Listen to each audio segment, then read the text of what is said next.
Cinema excellent. సచ్చినోడు ఎలాగూ తిరిగి రాడు. హరిహర వీరమల్లు సినిమా ఎవడు తీయలేడు. వీరమల్లు సినిమా ఒక తెలుగోడి గొప్పతనం గురించి, తెలుగోడి చరిత్ర గురించి తెలుసుకోవాలంటే ఈ సినిమా చూడాలి. ఈ సినిమాలో పవన్ కళ్యాణ్ గారు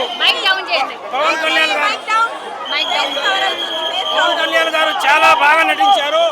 ఈ చిత్రం కథాంశం చాలా బాగుంది. మన తెల్లదొరలకు గడగడగడ ఉచ్చబోయించిన మన తెలుగోడి గొప్పతనం చరిత్ర ఈ సినిమాలో ఉన్నది.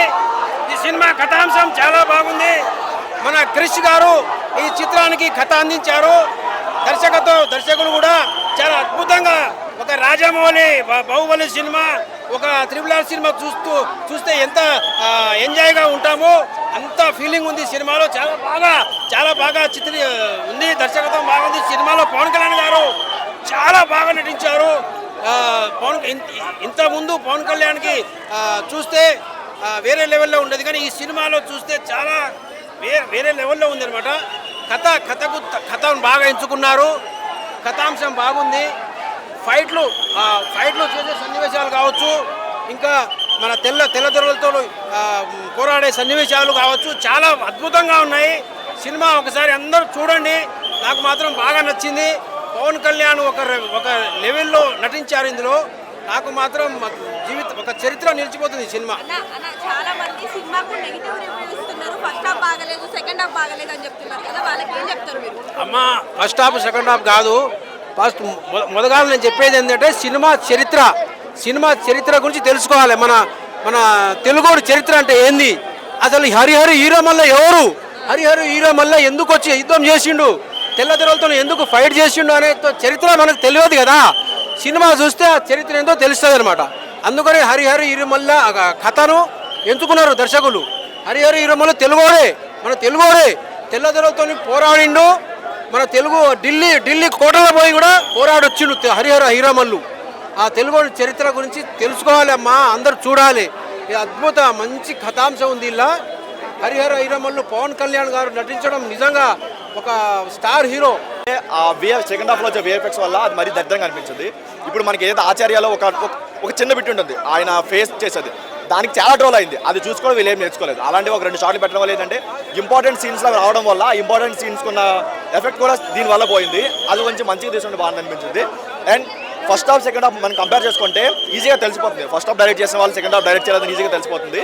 బట్ క్రిష్ గారితోనే ఆయన విజన్లోనే ఎగ్జిక్యూషన్ కూడా చేస్తుంటే బాగుండేది అనిపించింది. ఫస్ట్ హాఫ్లోనే సెకండ్ హాఫ్ ఉండే మాత్రం నెక్స్ట్ లెవెల్ ఉండేది సినిమా.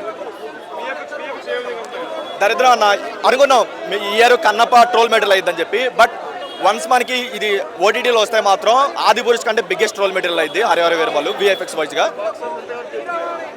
ఓన్లీ ఆయన పవర్ స్టార్ గారి స్టార్ పవర్, ఆయన స్టామినా మీద డిపెండ్ అయి ఉంటుంది ఎంతవరకు వస్తుందని చెప్పి.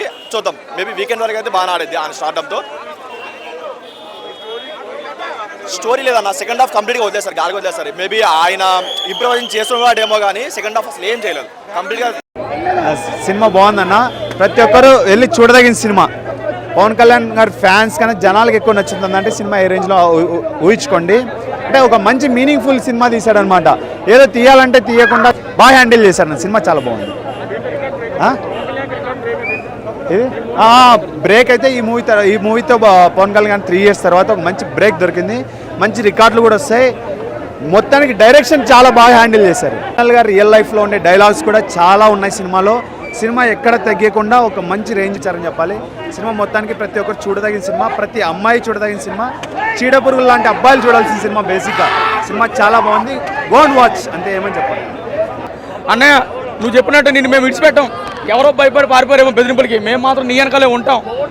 నీకోసమే మేము ముందే అడుగుతాం. నువ్వు మా నాయకుడు, నీకోసమే మేము నీ వెనకాల నడిచొస్తామని మేము ఆశిస్తున్నాం. సినిమా బాగుందన్న. పవన్ కళ్యాణ్ గారు సుస్వాగతం. తమ్ముడు తొలిప్రేమ తర్వాత ఎరగదీసిండన్న పవన్ కళ్యాణ్ ఏడ్చిన ప్రతి సినిమా బంపరిట్టు కంబ్యాక్ అన్న. టాలీవుడ్ ఒక బూస్ట్ లాంటి cinema. Perfect movie to enter gap తర్వాత పర్ఫెక్ట్ మూవీ. ఒక సామాజిక స్పృహతోటి నెత్తిన పెట్టుకునే సినిమా, గుండెల్లో పెట్టుకునే సినిమా ఈ సినిమా. It's beautiful. డైరెక్షన్ ఈ సూపర్. ఎందుకంటే డైరెక్టర్ సెకండ్ హాఫ్ మొత్తం కోర్టులోనే సస్టైన్ చేయటం బ్యూటిఫుల్గా ట్రీట్ చేశారు. వెల్ డైలాగులు కూడా లాజికల్గా ప్లస్ ఇమేజ్కి తగినట్టు ప్లే చేశారు. Well performed, well made movie. First half కాస్త లాగ్ అనిపించిన, సెకండ్ హాఫ్ అయితే చాలా బాగుంది. దానికి దీనికి చాలా డిఫరెంట్ ఉంది. ఈ సినిమాలో ప్రతి ఒక్క పాయింట్ యాప్ట్గా తీసుకున్నారు. మహిళల మీద ప్రతి ఒక్క డైలాగ్ కూడా యాప్ట్గా ఉంది. మహిళల్ని చూసే విధానం అయితే ఖచ్చితంగా మారుద్ది. ఎందులో బాగుంది, కనిపించిన కొద్దిసేపు అయినా బాగుంది.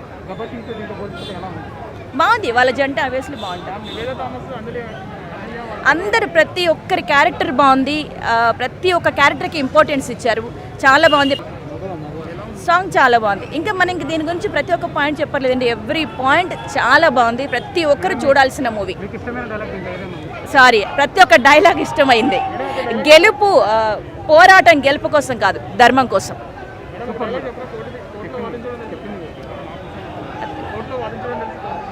ప్రతి సీన్ బాగుందండి.